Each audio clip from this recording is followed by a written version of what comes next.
oleh balaghah. Saya beri ilustrasi nih hubungan lafaz dan makna.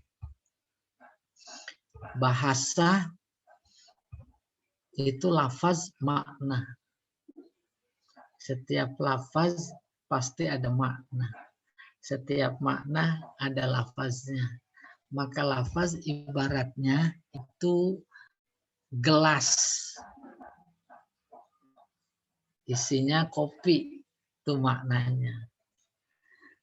Nah maksudnya.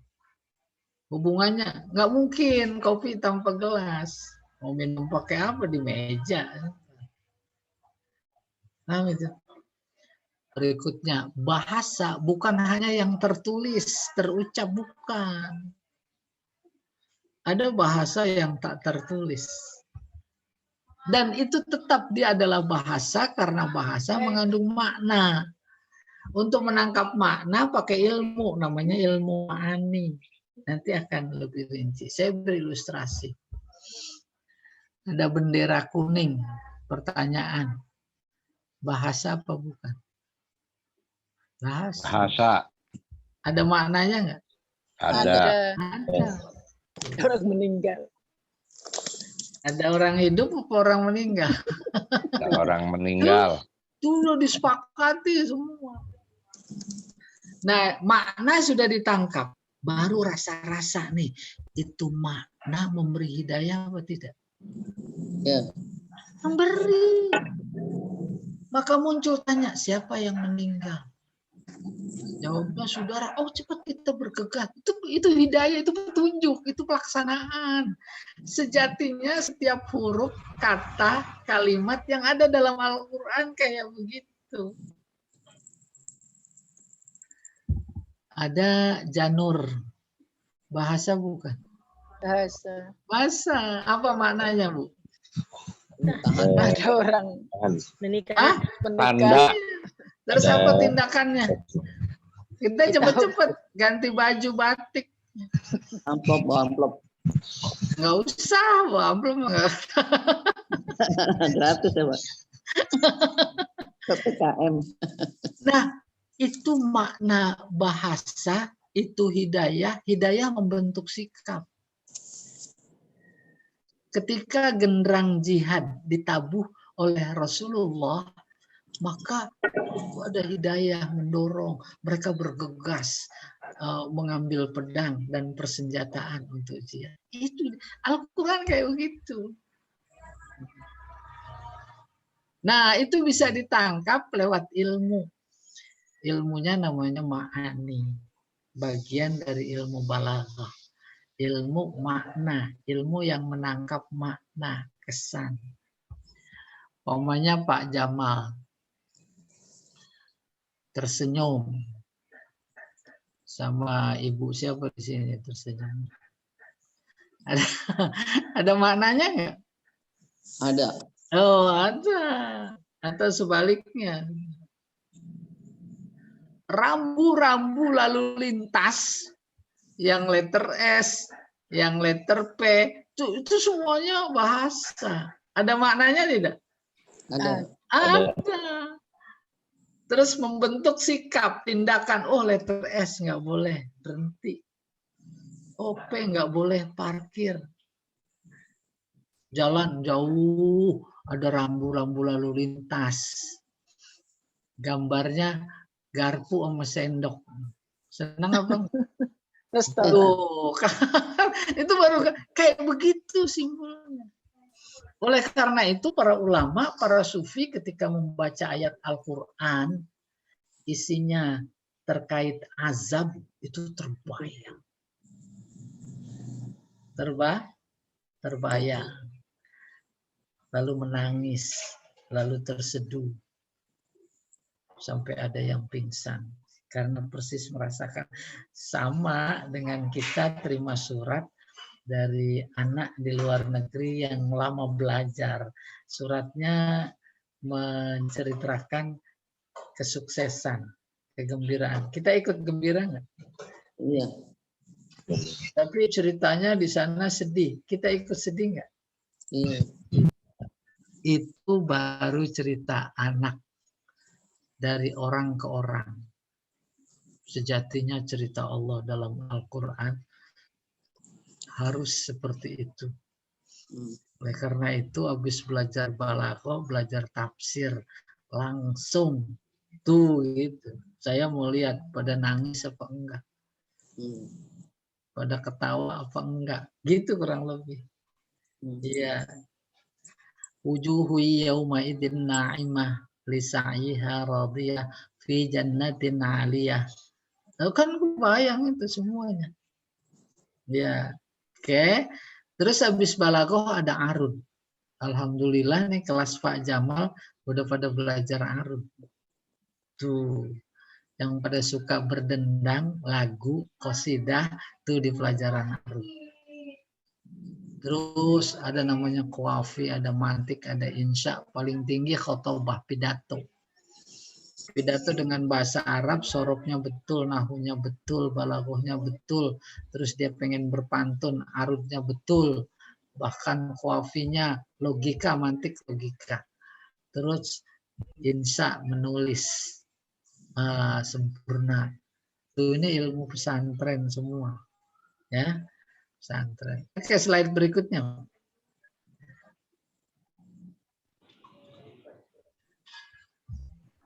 Nah, ini. Namanya juga kita masih pengantar. Tapi nanti sudah pada pembuktian. Cabang-cabang ilmu balaghah. Bayan. Insya Allah udah pada udah pada pernah dengar. Saya lihat wajah-wajahnya wajah bayan semua. Posisi kita di ma'ani. Ma'ani selesai nanti di badi. Tuh, ini cabang ilmu balaghah ada 3. Dari sekian cabang ilmu balaghah, bayan, ma'ani, badi, yang induk adalah ma'ani. Ma'ani itu sendiri jamak dari makna. Makna itu sendiri artinya maksud. Apa maknanya? Apa maksudnya? Nanti setelah ini insya Allah diurai. Itu maksud. Nah sekarang Allah berkata, Alhamdulillahirrabbilalamin. Apa maknanya? Apa maksudnya? Bismillahirrahmanirrahim. Apa maknanya? Dengan nama Allah yang maha pengasih, lagi maha penyayang. Itu mah bukan makna. Itu mah terjemahan. Terjemahan. Makna itu maksud. Maksud itu hidayah. Jadi kalau kita baca Bismillahirrahmanirrahim, terjemahannya dengan nama Allah yang maha pengasih, lagi maha penyayang, udah ketangkep hidayahnya. Belum. Kenapa? Belum ketangkep maknanya. Kenapa? Belum ketangkep maksudnya. Itu dia sasaran tembak ilmu balaghah. Secara khusus ilmu ma'ani. Menangkap makna. Oke. Slide berikutnya.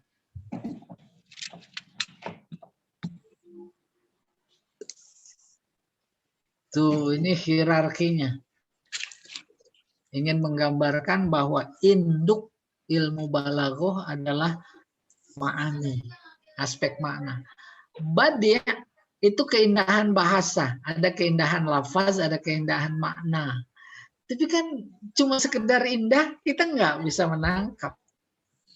Boleh saya berilustrasi? Bacaan Al-Quran, seorang qori, siapa saja, nggak usah sebut nama. Kita kan baru sebatas indah. Maknanya enggak. Apalagi maksudnya. Apalagi hidayahnya. Qori'nya internasional. Ya atau tidak? Itu baru sampai keindahan bahasa. Belum makna. Di balik keindahan itu yang dilakukan sedemikian rupa, sasaran tembak ilmu ma'ani adalah makna. Makna itu adalah hidayah. Demikian juga ilmu bayan. Ilmu bayan yaitu ilmu yang menjelaskan. Bayan artinya jelas. Apanya yang jelas? Lagi-lagi jawabnya maknanya. Atas dasar itulah maka induk ilmu balaghah adalah ma'ani. Nah, demikian kata pakar balaghah, bukan kata saya. Iya. Slide berikutnya. Nih dia masuk sekarang kita. Apa itu ma'ani? Ma'ani dari kata ana. Ana fi'il madi. Mudorenya yakni. Yakni udah jadi bahasa Indonesia.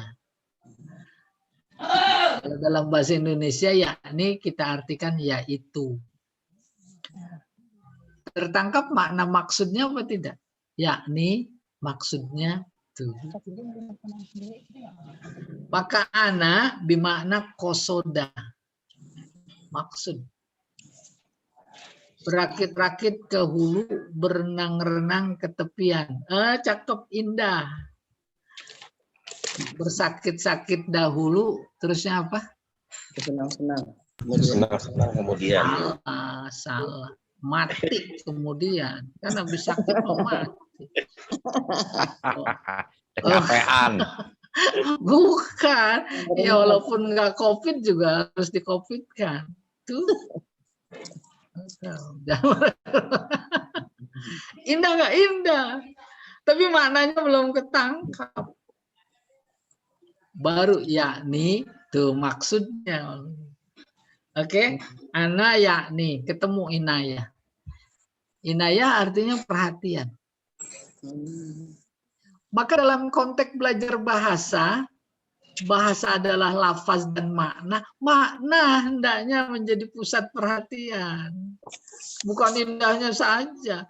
Apalagi Al-Quran. Bukan cuma indahnya saja yang dibacakan oleh seorang qari'ah. Ya tidak. Namun bukan mengecilkan indahnya bacaan Al-Quran. Bukan.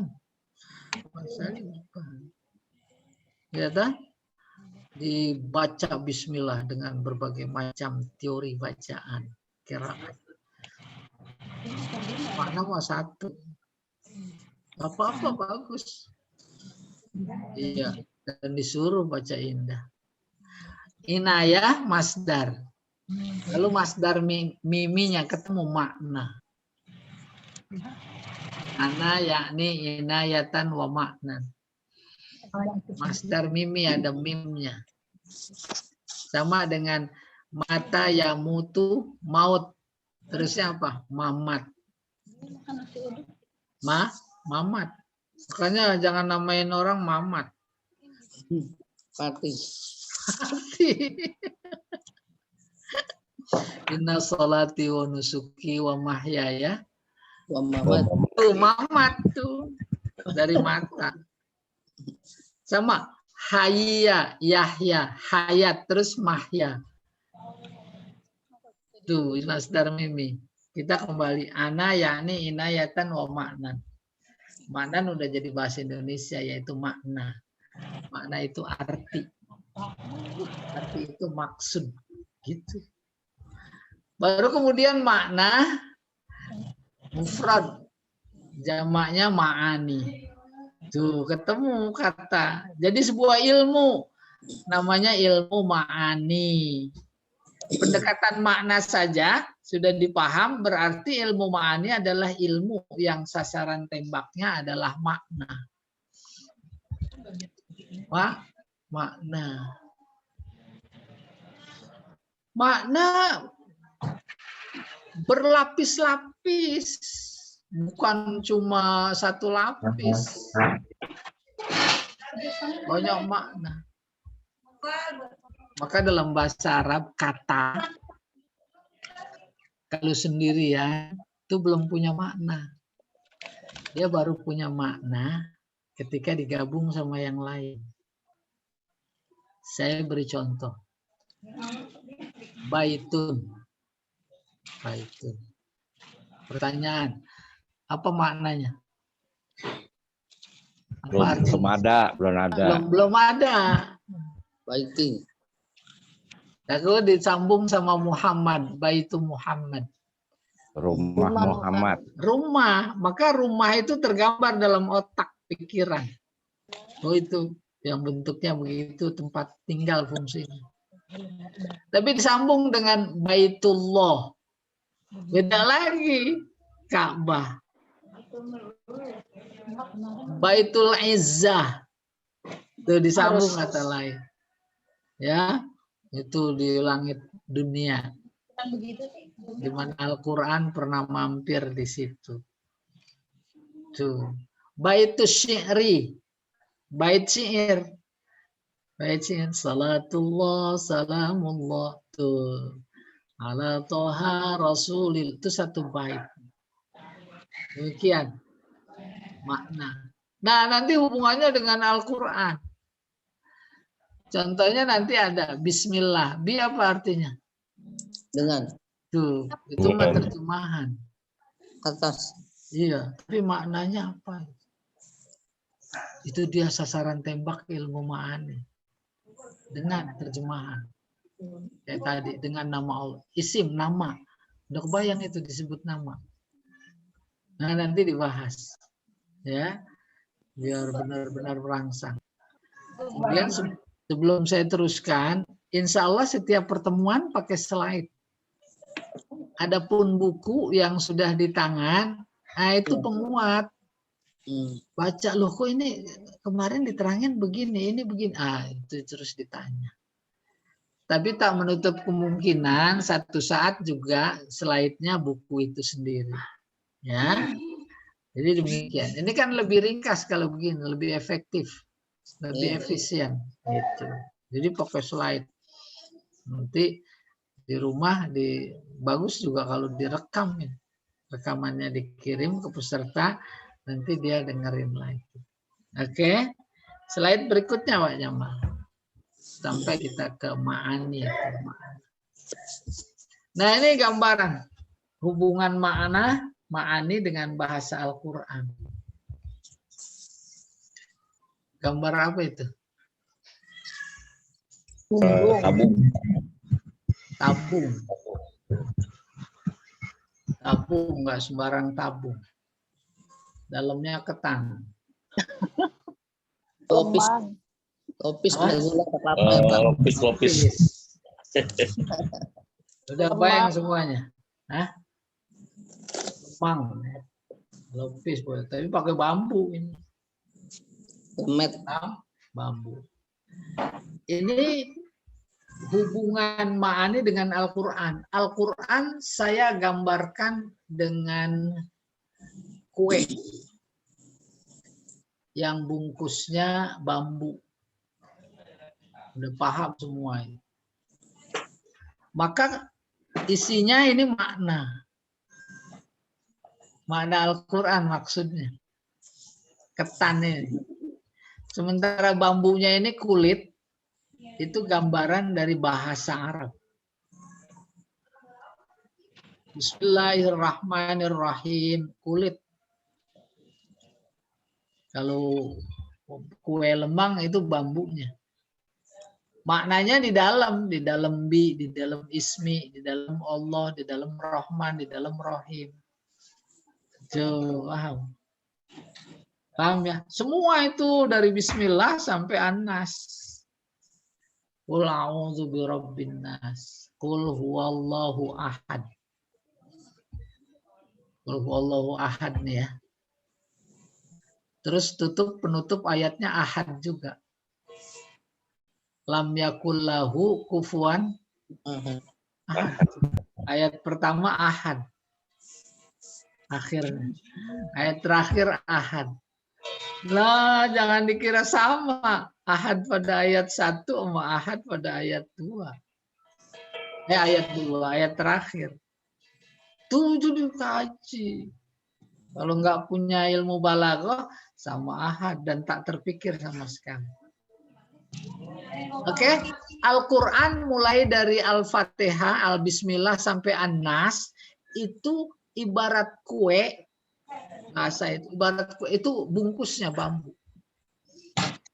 Adapun maknanya itu isinya, nggak usah bambu, kue pisang. Kue pisang. untuk sampai ke dalam maknanya, menikmati ketannya, menikmati kue pisangnya, kan harus dikupas. Harus dikupas, gitu gambarannya. Kalau nggak dikupas, makan sama bambu-bambunya. Coba.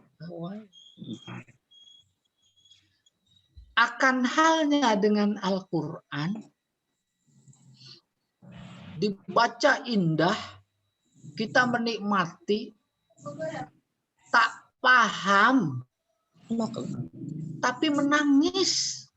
Apalagi yang hafiz itu tunanetra, pada nangis apa enggak?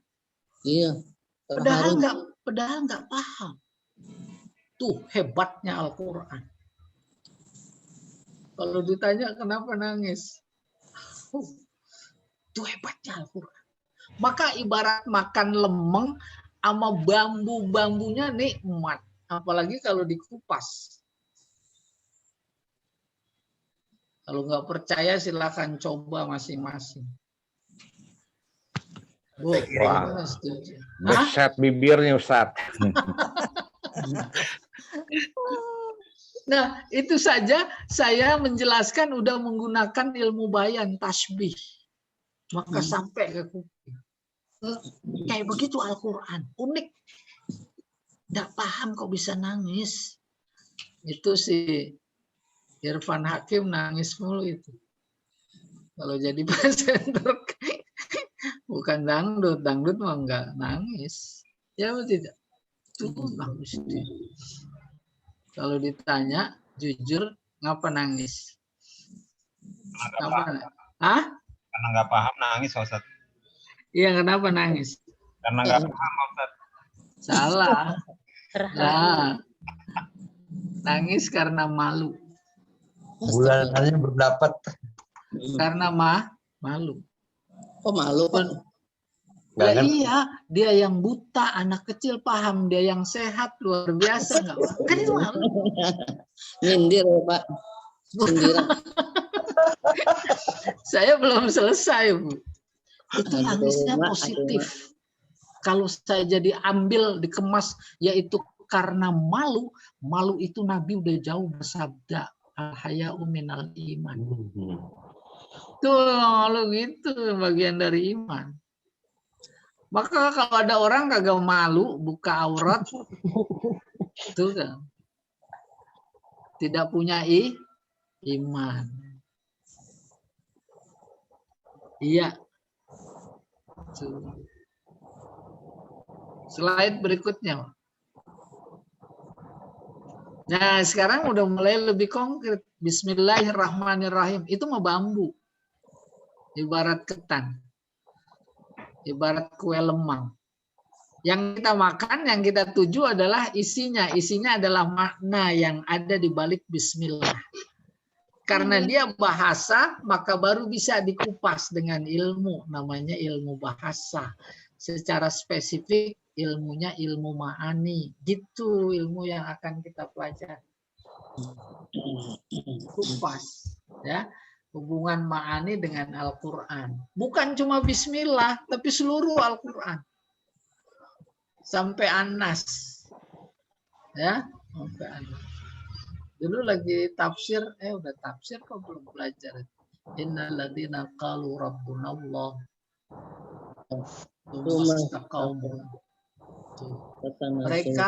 Mereka yang berkata rabbunallah. Itu kan terjemahan. Belum menggetarkan. Mereka yang berkata rabbunallah. Rabbunallah. Apa memang begitu doang? Bukan. Tapi maknanya yang senantiasa melakukan aktivitas orientasinya lillah. Lillah. Itu dia innalladzina qalu rabbunallah. Habis itu istiqomah.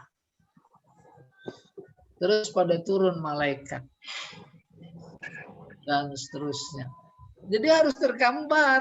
Bahasa itu memang memberikan kesan dalam pikiran. Pasti. Jangankan yang konkret, yang gaib saja, itu bisa terbayang dalam pikiran. Kenapa? Al-Quran ciptaan Allah, manusia ciptaan Allah. Nggak mungkin nggak nyambung. Ya dah? Kalau ada nggak nyambung sama ayat Al-Maidah 51 umpamanya, nah itu udah menjadi luar biasa, prihatin. Padahal Islam itu nggak nyambung sama Al-Maidah 51 atau ayatnya yang lain.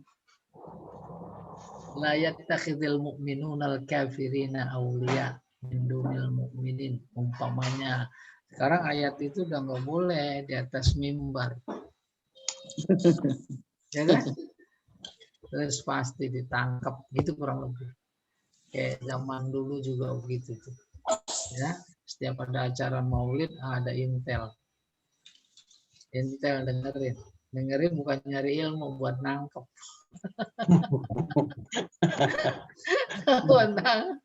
Dulu coba siapa yang nggak kenal Abdul Qadir Jailani itu? Di mana dia naik mimbar, di situ pasti ada. Ya atau tidak? Belum lagi banyak yang lain. Oke, slide berikutnya. Nih, bismillah. Tuh, baru ini gambaran seluruhnya yang tadi saya sudah sebutkan. Al-Quran min bidayat. Mulai surat Fatihah ila akhir surat Nas. Ini gambarannya kayak begini, lemang. Ini mah bambunya, kulit. Iya. Yang pasti mengandung makna. Oh, makna. Maknanya nggak bisa ditangkap kecuali lewat ilmu. Karena Al-Quran adalah bahasa, maka ilmu yang dibutuhkan ilmu bahasa. Gitu. Secara spesifik ilmunya ma'ani.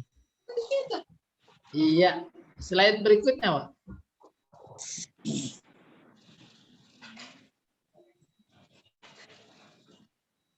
Tuh ini tuh. Ya. Dulu pertemuan terakhir ini udah disampaikan. Bagi yang sudah, alhamdulillah sebagai pengulangan. Bagi yang belum, dalam rangka menyeragamkan langkah masuk ilmu ma'ani. Ayatnya Bismillahirrahmanirrahim. Terdiri dari B. Nih. Terus ismi. Terus Allah. Rahman. Terus Rahim. Tuh. Pasti punya makna. Makna itu memberi petunjuk. Itu dia sasaran tembak ilmu ma'ani. Slide berikutnya.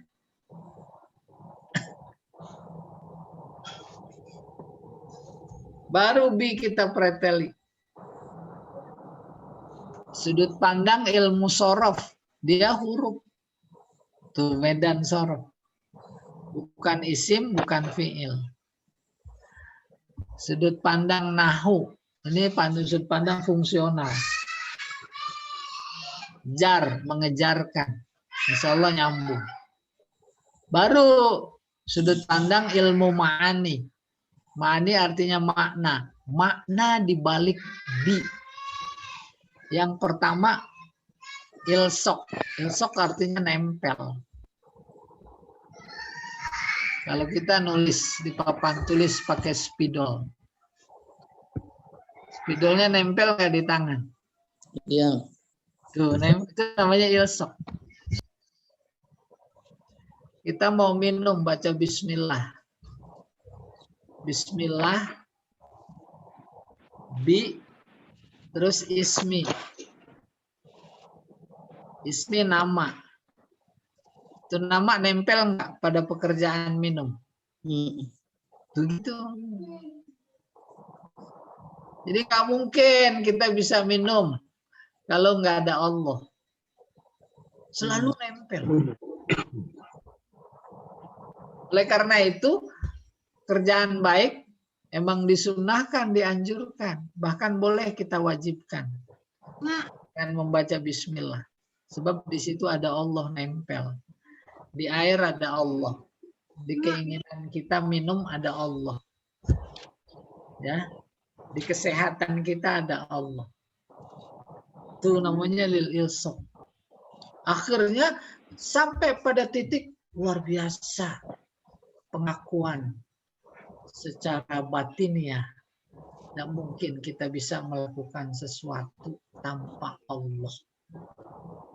Itu sebenarnya hidayahnya. Bismillah. Allah zat yang maha baik, positif. Oleh karena itu, jangan bawa-bawa dia kalau melakukan sesuatu yang negatif. Mau nyolong sendal pada baca bismillah nggak tuh maling? Baca. Berkah.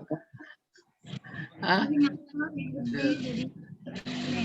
Itu mah yang jawab kayaknya pengalaman. Sendal baca bismillah. Kalau baca bismillah nggak jadi maling, Pak. supaya nggak ketahuan, Ustadz. Oh, Karena iya. kebiasaan, Ustadz. Kan maling itu, Ustaz maling. Kebiasaan. Maksudnya kebiasaan nyolong. Bukan. Baca bismillah. Biasa berbuat sesuatu gitu, Pak. Sesuatu dengan membaca Enggak bismillah. mungkin, enggak Nggak boleh, Pak. Enggak mungkin. Walaupun itu kebiasaan. Orang kebiasaan baca bismillah berarti kebiasaan berbuat baik. Amin. Jangankan sampai menyolong, keinginan nyolong aja nggak mungkin. Itu saja sudah sekaligus memberikan batas antara baik dan buruk bagi perbuatan seseorang gara-gara terbiasa baca bismillah, apalagi lewat penghayatan. Itu namanya lil ilsaq, nempel. Nanti ditanya ya, nempel belum jelas. Maksud saya begini, tambah penjelasan. Ciptaan Allah alam semesta, nggak ada yang nggak indah. Kupu-kupu indah apa enggak? Indah. Siapa yang kasih indah? Allah. Yang kasih warna? Dia. Allah. Itu namanya nempel. Maka kalau kata Ibnu Arabi yang konsep tasawufnya adalah panteisme, wahdatul wujud, di kupu-kupu ada Allah. Nggak, karena apa maknanya? Bukan Allah nempel kayak model perangko, bukan. Tak mungkin itu ada warna indah kalau tidak ada Allah. Allah yang ngasih warna lewat sunnahnya. Burung merak luar biasa. Belum bunga-bunga. Belum ikan. Ada punya ikan koi apa enggak di rumah? Iya. Hah? Iya, Pak. Belang-belang. Nggak Iya, punya. bawa ke rumah saya. Itu maksudnya nempel. Dalam konteks perbuatan baca bismillah, apa saja itu perbuatan, yang penting baik. Bahkan dianjurkan itu ketika keluar rumah bismillah. Dan bismillah artinya bukan dengan nama Allah, tapi atas nama. Maka keluar rumah bismillah itu keluarnya atas nama Allah. Terus nempel. Apalagi ditambahin ibu-ibu biasanya. Ke pasar pada sambil zikir apa enggak? Iya, Pak. Zikir. Yang mana ya yang saya beli? Yang mana ya yang saya beli? Yang itu apa yang ini? Itu zikirnya maksudnya. Kurang duitnya, Ustadz. Oke, yang kedua nih. Makna dikandung bi. Lil isti'anah. Lil ilsaq sama lil isti'anah itu dia juga menjadi satu. Tapi nggak apa-apa dibedakan. Dan maksud saya, ini baru analisis terhadap ba pada bismillah. Nanti ada ba sababiyah.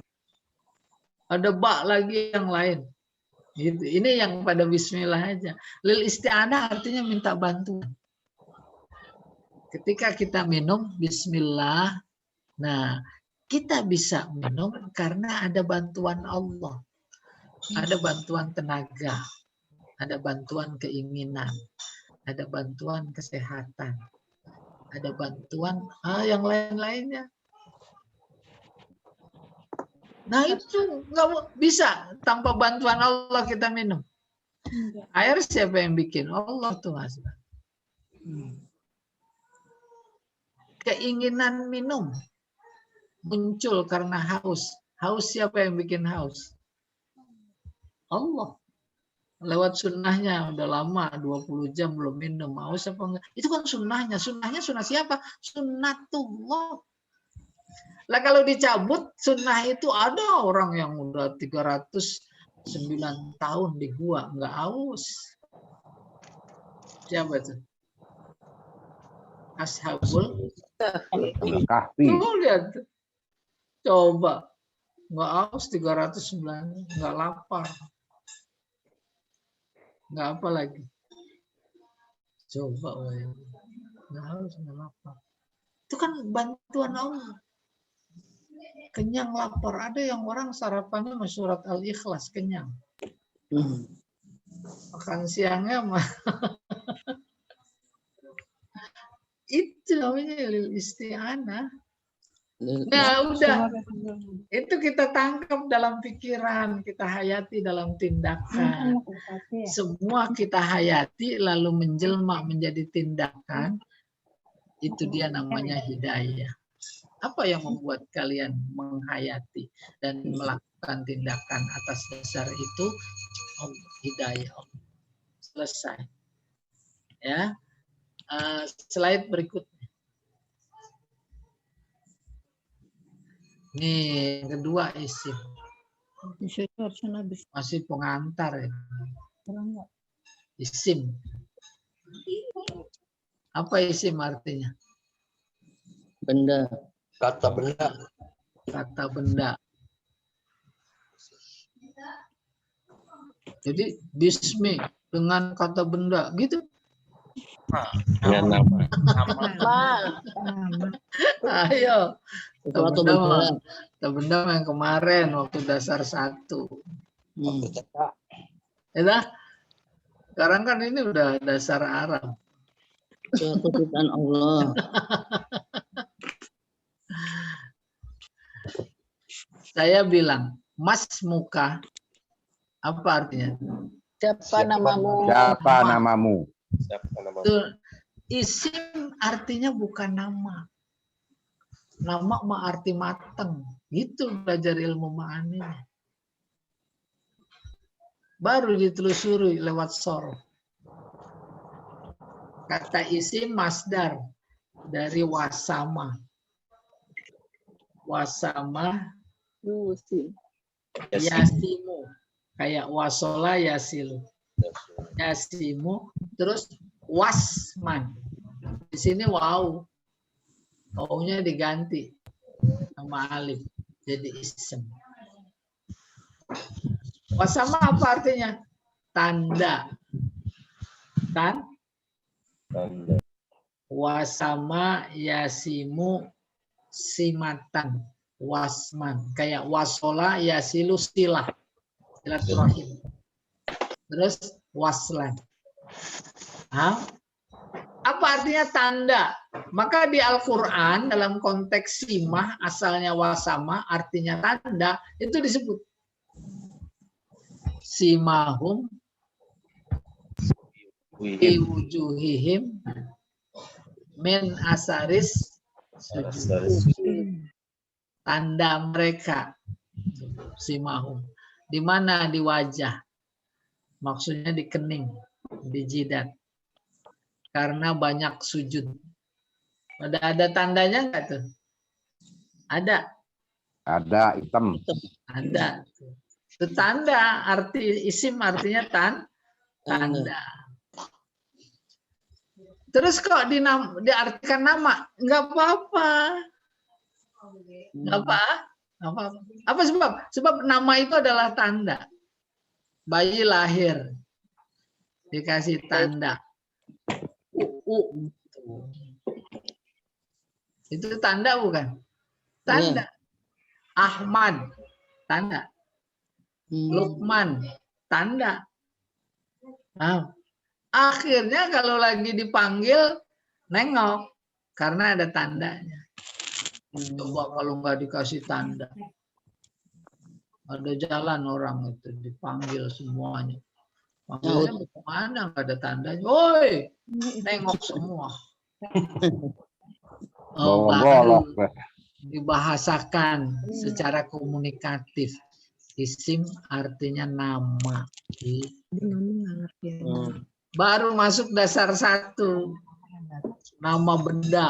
Pokoknya nama apa saja kata benda. Tuh gitu maunya.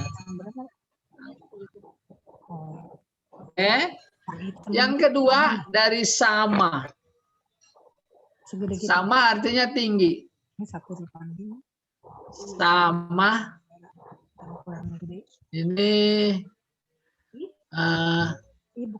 saya salah tulis ini Pak Jamal. Bisa dibetulin nggak? Bukan sama, tetapi sama. Alifnya bukan di sin. Alifnya di mim. Ya, betulin.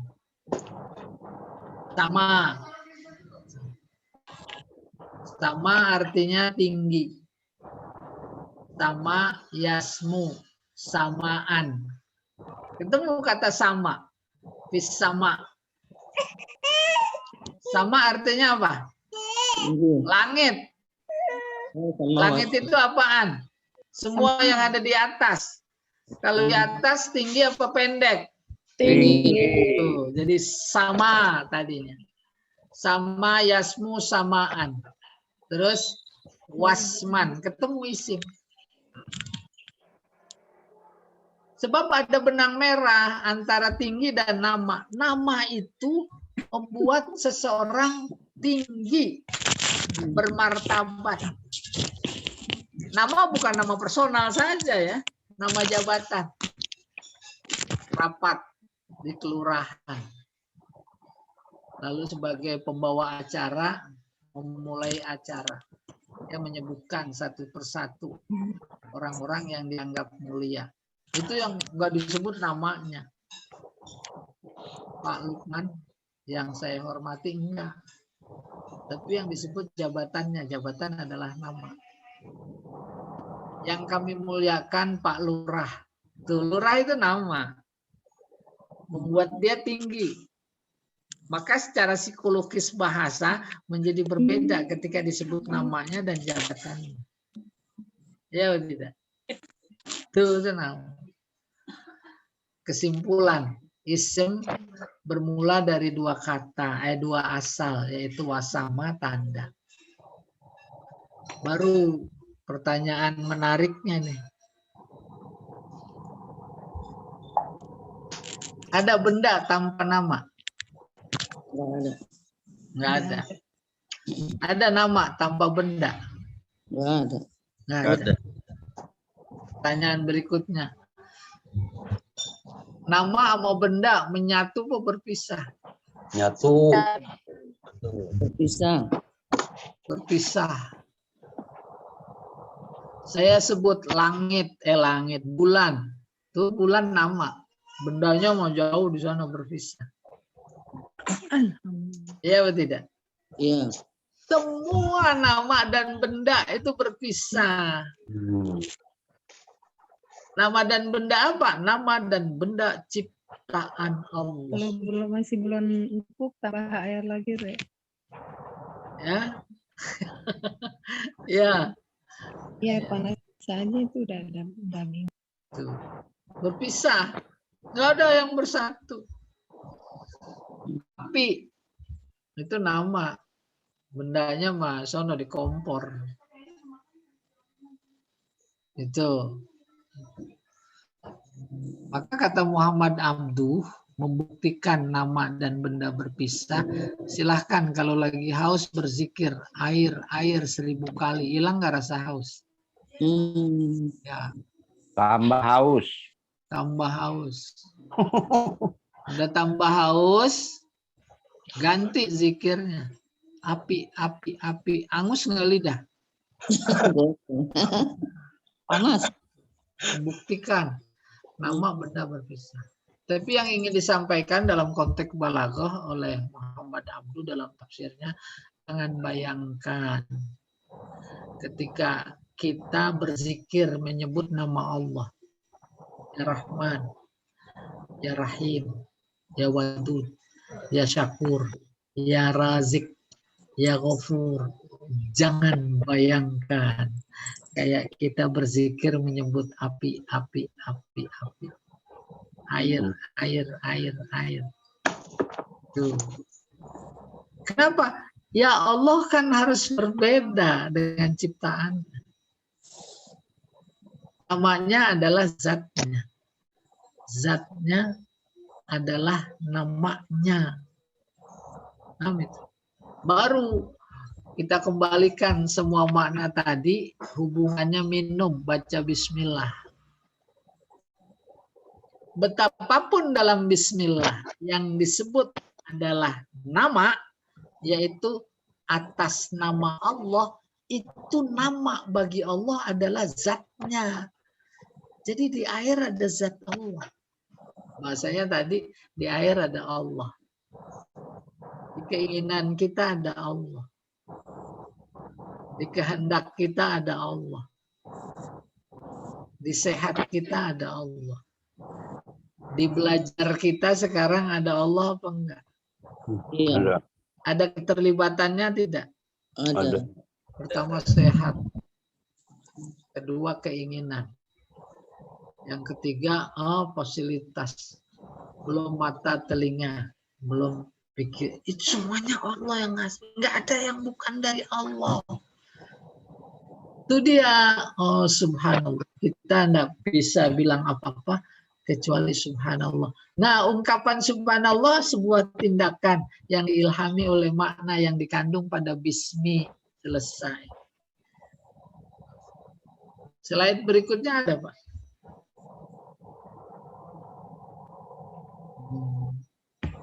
Nah, baru kata Allah. Apa-apa ya. Memang ada. Kalau menurut Sorof, Allah itu dari aliha, ya lahu, ketemu ilah. Yang kita artikan Tuhan, sebenarnya bukan Tuhan. Terus aliha nakiroh ditambah al, jadi Allah. Tuh enak ketemu. Sudut pandang ilmu sorof.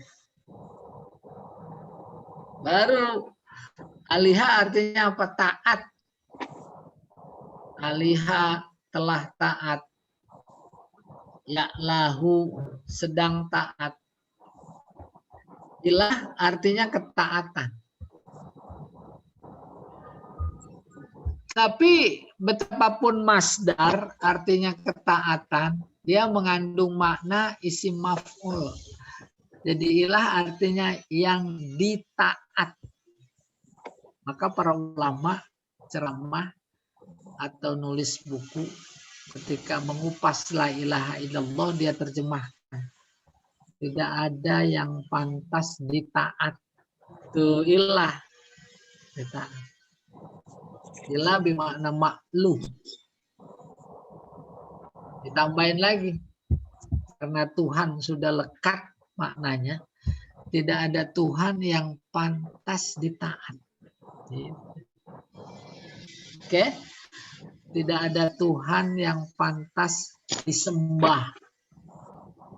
Ada lagi yang mengkritisi, jangan pakai kata pantas. Wajib. Tidak ada Tuhan yang wajib ditaat, yang wajib disembah. Nggak apa-apa, masing-masing punya kesan yang memang berbeda. Ada lebih tegas, yaitu wajib. Wajib kita taat kepada Allah. Itu yang dikandung oleh kata Allah. Lewat tinjauan ilmu sorof. Baru kesimpulan. Apakah Allah yang ada pada bismillah sebagai Tuhan pencipta semesta alam adalah Allah yang muncul lewat aliha ya'lahu ilah? Tuh pertanyaannya. Jawabnya tidak. Itu hanya pendekatan bahasa. Allah yang kita yakini sebagai pencipta jauh lebih dulu ada ketimbang aliha ya'lahu. Nah, itu kan udah intervensi ilmu teologi, ilmu tauhid. Udah, dia sendiri yang menginformasikan, inni anallah la ilaha illa ana fa'budni, sembahlah. Baru kita gabung bismillahi, mau minum, aku minum atas nama Allah. Tuh, bismi jadi artinya atas nama. Pertama, isti'anah minta bantuan sama Allah. Mulai dari airnya, keinginannya, kesehatannya, kekuatannya. Oh gitu. Itu kayak begitu kajian balaghah. Ya. Selesai. Iya. Slide berikutnya Mas Yu. Oh, itu pengantar ya. Masih ada Barangkali Ustaz. ada yang Pak Jamal silahkan. Baik, terima kasih Ustadz atas penjelasannya. Bagi jamaah yang ingin bertanya terkait tema kita pada pagi hari ini, dipersilakan. Kita belum masuk di ilmu balaghah sesungguhnya, baru pengantar saja. Barangkali ada yang mau ditanyakan, dipersilakan. Caranya di unmute mikrofonnya, kemudian bicara. Saya bisa pandu dari monitor sini. Silakan. Assalamualaikum Ustaz. Waalaikumsalam warahmatullahi wabarakatuh. Dari Ibu Ida, silakan. Ya, iya betul Pak Jamal. Ustaz, kan tadi dibilang kata Ustaz bahwa nama Allah itu adalah zatnya ya Pak. Zat itu siapa kan Pak zatnya itu? Benda padat, benda cair. Apa tuh Pak ya? Yang bersifatnya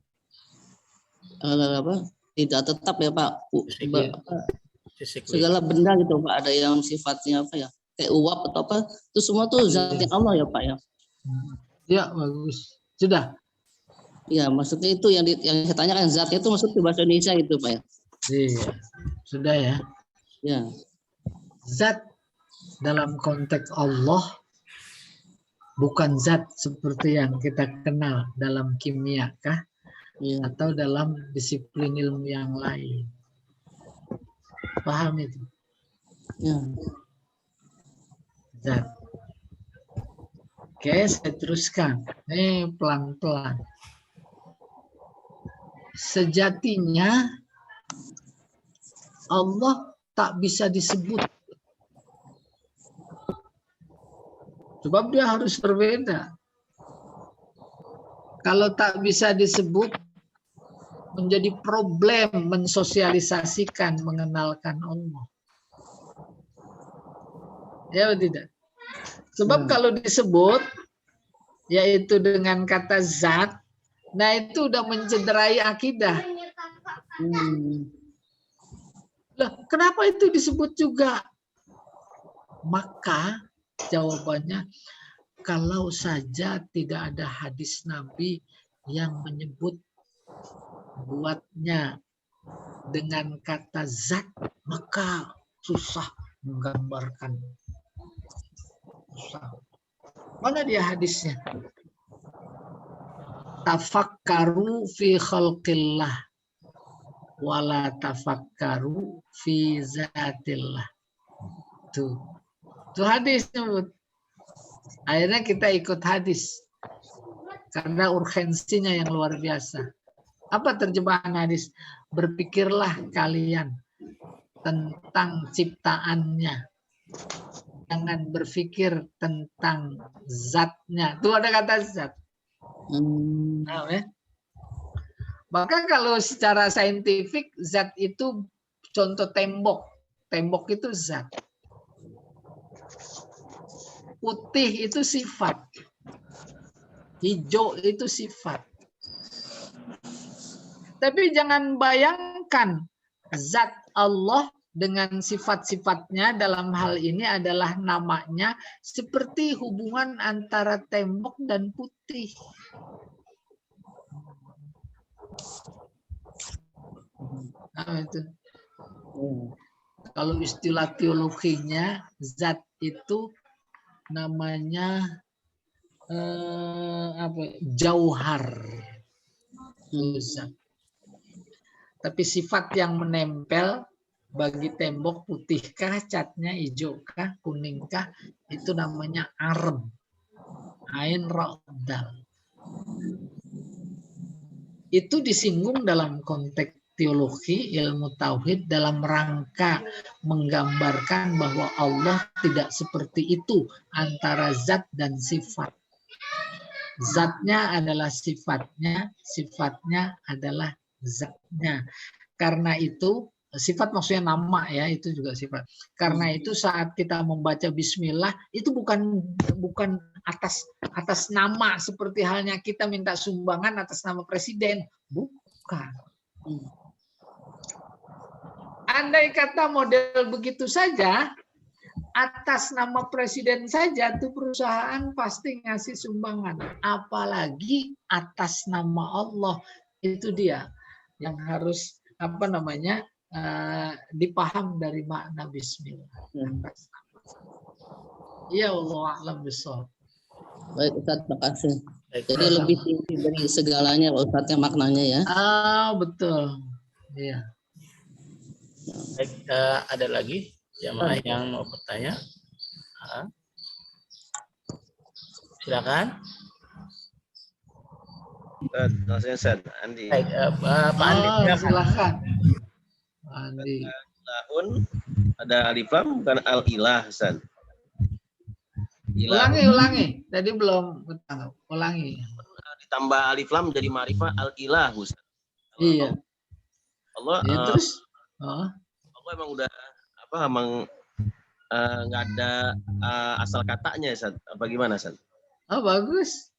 Kalau tinjauan sorof dimaksud al-ilah pada mulanya al ditambah alif lam dengan ilah ditambah alif lam dengan membacanya Allah, kan dua hal yang berbeda. Allah pasti ilah. Ilah belum tentu Allah. Allah pasti Tuhan.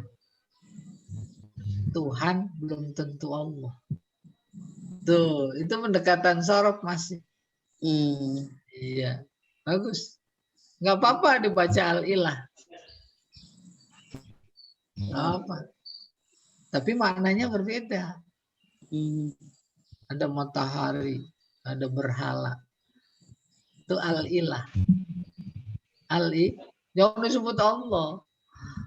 Tapi kalau al-ilah dimaksud adalah Allah, nah itu adalah bacanya Allah. Jadi demikian. Dalam bahasa biasa sekali, saya beri ilustrasi. Insya Allah ada yang sudah kenal. Siapa si Bawaihi? Ahli nahu. Ahli nahu. Kebetulan lahir di Sumedang. Tetangganya Pak UU. Pokoknya kecuali ahli nempe, saya nggak tahu dah tuh dia lahirnya di mana. Tahu.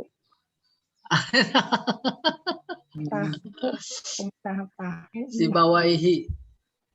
Itu pasti tuh yang ahli nahu. Ada orang namanya si Bawaihi juga, bukan si Bawaihi yang ahli nahu. Tuh begitu membedakannya. Ahli kerupuk, Ustaz. Iya. Akhirnya bagaimana dalam konteks tulisan untuk membedakannya? Yang bukan ahli nahu itu pakai tanwin. Si Bawaihin. Si Bawaihun. Gitu. Demikian juga ilah tambah al-ilah. Itu berarti bukan Allah. Bisa berhala. Iya. Tapi ilah ditambah al terus dibacanya Allah. Itu Allah. Iya Allah alam besar. Ada lagi yang lain? Ustadz, yang lagi saya jadi bingung. Ustadz, Jadi Iya. kalau ilah itu yang menyatakan bahwa ilah itu ada di mana-mana. Kan Itu kata maksudnya Allah. jadi maksudnya Tuhan Allah itu pasti ilah. Ilah berbentuk Allah. Betul. Betul. Jadi Makanya batu-batu makanya berhala itu orang ketika anggap itu Tuhan ya Pak ya. ya Jadi kalau orang yang maksudnya yang tidak beragama itu yang masih percaya dengan batu, dia nganggap batu itu tuh Tuhan tuh ilahnya dia gitu. nah, Kalau saya pikir bukan begitu logikanya. lalu Dia bertuhan kepada selain Allah. ya, Umpamanya berhala, ya. umpamanya sungai, umpamanya pohon, matahari, bulan, bintang, bahkan dukun. Maka itu jangan disebut Allah, itu Tuhan. Tuhan. Yang bahasa Arabnya ilah. Maka ketika kita berikrar la ilaha, sampai di situ tidak ada Tuhan. Yaitu selain Allah yang dipertuhankan. Yang ada dalam pikiran kita, berhala nggak ada, ini nggak ada, ini nggak ada. Baru kecuali Allah. Tuh gitu. Ya, itu pelajaran pada nafi dan istisna. Itu yang itu nggak ada semua. Nggak ada maksudnya bukan Tuhan. Bagaimana Tuhan? Tuhan dalam pandangan Islam kan pencipta. Si berhala dia bisa bikin apa? Orang dia sendiri dibikin. Ya. Begitu luasnya makna ilah. Bukan cuma yang benda-benda konkret. Ketika kita nurutin nafsu, maka kita menjadikan nafsu sebagai ilah. Karena kita taat pada nafsu. Kata Allah, afara'aita man ittakhadha ilahahu hawahu. Tuh, ada orang yang menjadikan nafsunya sebagai Tuhan. Kenapa? Substansinya yaitu dia taat apa nafsu. Ya Allah a'lam bishawab. Baik, ada lagi mungkin masih ada kesempatan, silakan. Tidak ada. Bagaimana dengan kata milah Ibrahim? Apakah seakar dengan kata ilah? Bukan. Bukan. Kalau milah ya milah, bukan ilah. Milah artinya din. Ya, tapi juga iya. Millata Ibrahim Hanifah. Isim jamid Ustaz atau isim jamid. Milah. Maka ada buku namanya Al-Millah, itu dijamain Al-Milal. Al-Milal wan Nihal. Milal artinya agama-agama.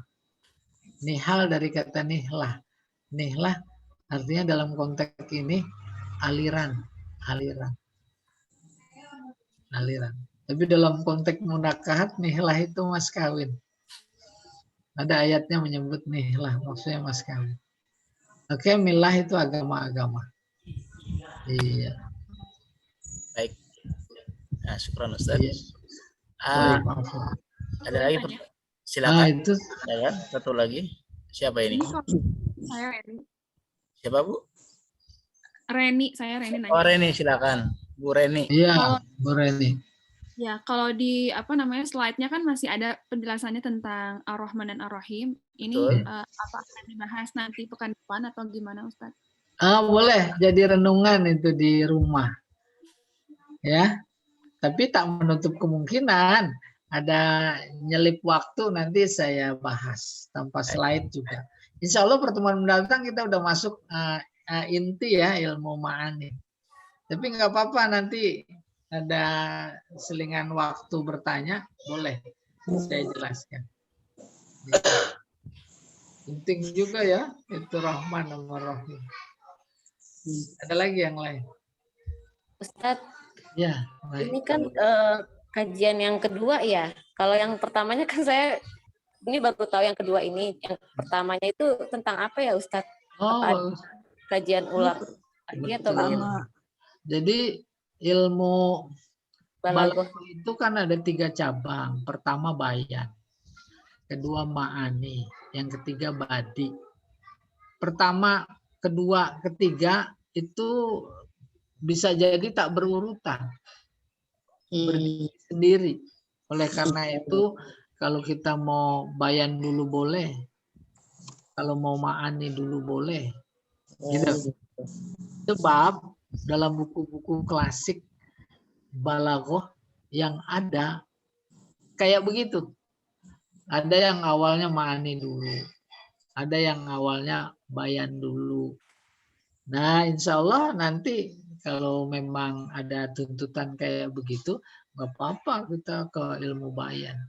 Ya, iya. Ada lagi yang lain? Baik. Pak Ustadz tanya Pak Ustadz. Boleh. Iya. Pak Ustadz, ini kan mungkin bisa disederhanakan Pak Ustadz. Jadi antara tadi dengan arti dengan makna misalnya Pak Ustadz. Misalnya artinya, misalnya tadi rumah itu kan nama gitu Pak Ustadz ya. Terus rumah akhirnya kita artikan tempat tinggal gitu ya. Terus kemudian maknanya apa kan gitu kan seperti itu ya. Terus kemudian setelah kita dapat maknanya, terus kemudian kita sebenarnya yang dipegang kemana? Maksudnya artinya konteksnya dengan kalimat atau kita harus apa gitu Pak Ustadz? Seperti itu. Ya, bagus sekali. Iya. Al-Quran itu kalam. Kalam itu terdiri dari beberapa kata. Bukan cuma satu kata. Setiap kata mengandung makna. Ketika dirangkai dengan kata yang lain, maka membawa misi. Misinya kalau dalam konteks Al-Quran, pesan. Apa pesannya? Bahasa teknis balaghahnya apa maknanya? Itu pesan. Oh, kita disuruh ini. Setelah menangkap bahwa ini ada perintah, kan pasti membentuk tindakan. Tindakan itulah sebagai manifestasi dari petunjuk atau hidayah. Saya beri ilustrasi. Masuk ruang ber-AC di kelas. Terus ada ungkapan. Dilarang merokok. Ada pesan nggak di situ? Ada. Pesan bukan cuma buat diri sendiri, tapi kebetulan emang dia nggak merokok. Melihat ada teman yang merokok di ruang itu, menimbulkan tindakan apa tidak? Itu hidayah. Sejatinya semua ayat Al-Quran itu kayak begitu disikapinya. Tentu setelah dipaham. Apanya yang dipaham? Maknanya. Adapun terkait tadi menyebut ilustrasi rumah, itu contoh bahwa kata saat sendirian belum punya makna. Dan ini cukup tinggi, jangan dihubungkan dengan dasar satu. Ya. Maka dibuktikan, iya. Ini mau udah bukan dasar satu, ini mau dasar Arab semua ini. Bukan Ustaz, undang-undang dasar. UUD dong. Jadi ilustrasinya baitun belum punya makna. Baru dibuktikan ada makna setelah digabung dengan kata yang lain. Ditambah Ahmad, baitu Ahmad. Oh iya. Rumah. Tuh gambar rumah di benak. Bukan hotel, bukan warung, bukan yang lain-lain, tapi rumah. Itu maksudnya. Disambung dengan kata Allah, Baitullah. Tuh, bukan yang rumah tadi, bait yang tadi, tapi Ka'bah tergambar. Iya. Gitu. Boleh Pak Ustadz, kalau katakanlah dengan ilmu balaghah ini, maka kita tidak bisa mencegah kita untuk multitafsir atau gimana Pak Ustadz? Jadi artinya begitu kita kupas gitu, terus kemudian akhirnya tafsirnya satu, apa jadi multitafsir gitu Pak Ustadz? Boleh kasih contoh nggak?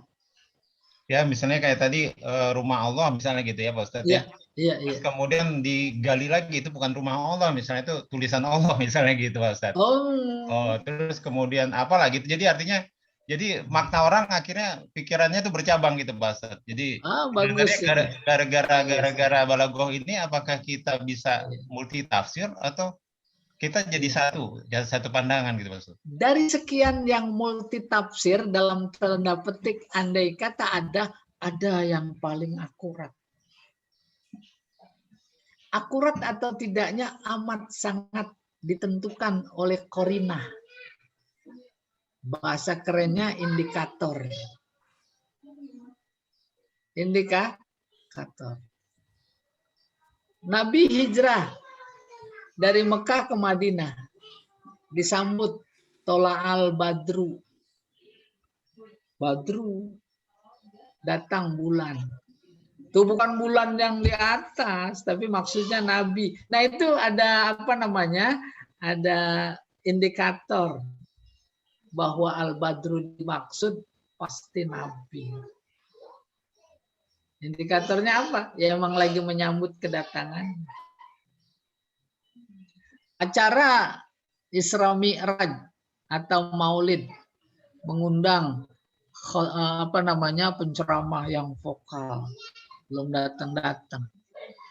Pas datang, terus teman berkata, Ja'al Asad. Tuh kan dibatasi oleh indikator. Lagi ceramah masa Asad sebenarnya. Nggak mungkin. Ya. Terus datang, Ja'al Kazab. Apa Kazab? Nawain saya ya. Bohong. Nah, jadi begitu, Pak. Oleh karena itu, celah untuk berbeda pendapat sangat luas. Ada. Nanti kemudian ditimbang, namanya ditarjih. Mana yang lebih tepat. Oh, banyak dalam hadis. Lagi ihram, boleh nikah apa enggak? Tidak boleh. Tidak boleh. Tapi ada hadis. Nabi nikah dengan Maimunah wa huwa muhrim. Tuh pada kata muhrim. Maknanya saat ihram.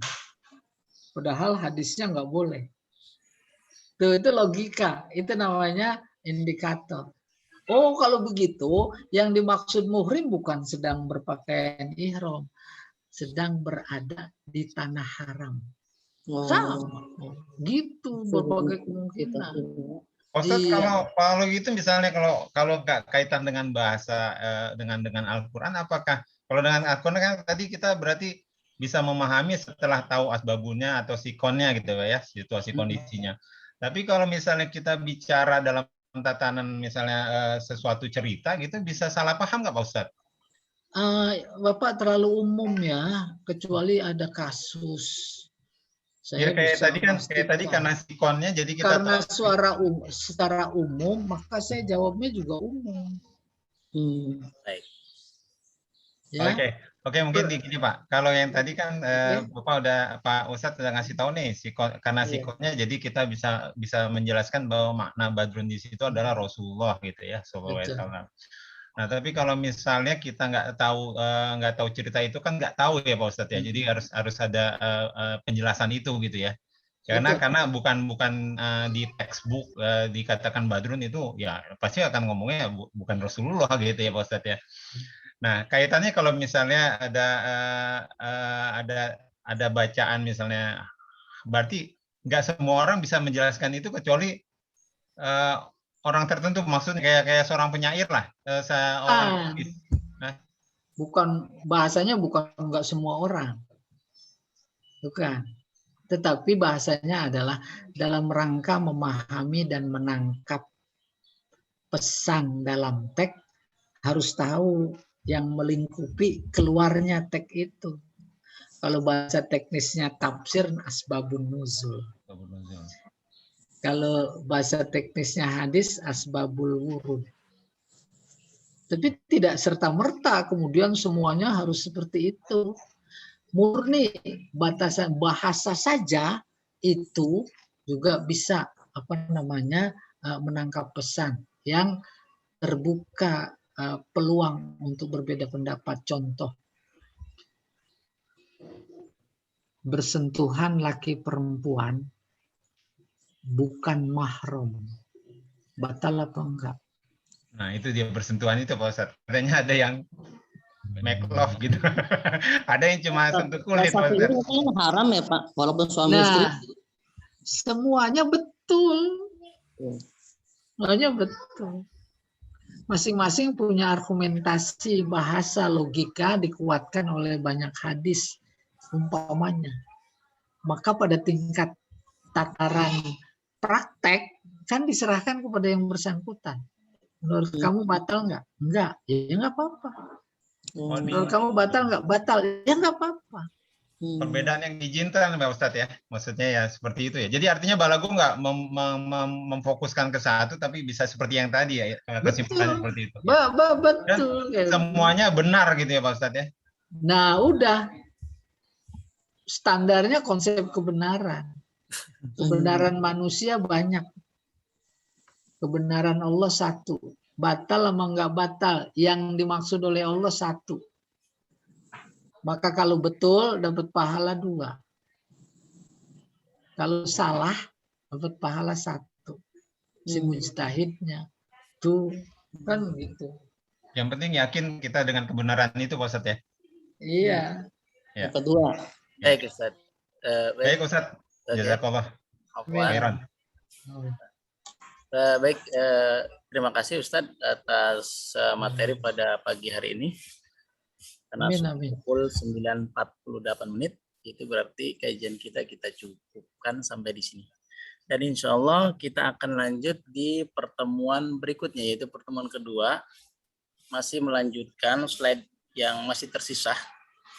Dan insya Allah jika ada waktunya panjang, maka kita masuk ke yaitu materi ma'ani, insya Allah. Mudah-mudahan kajian kali ini menambah wawasan kita, Amin. kita terhadap ilmu bahasa Arab pada umumnya. Mari kita cukupkan kajian ini dengan baca kafaratul majlis. Subhanakallahumma wa bihamdika.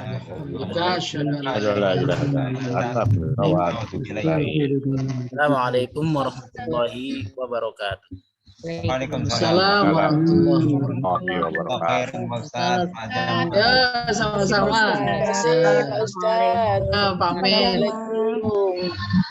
Terima kasih Pak Jamal. Terima kasih.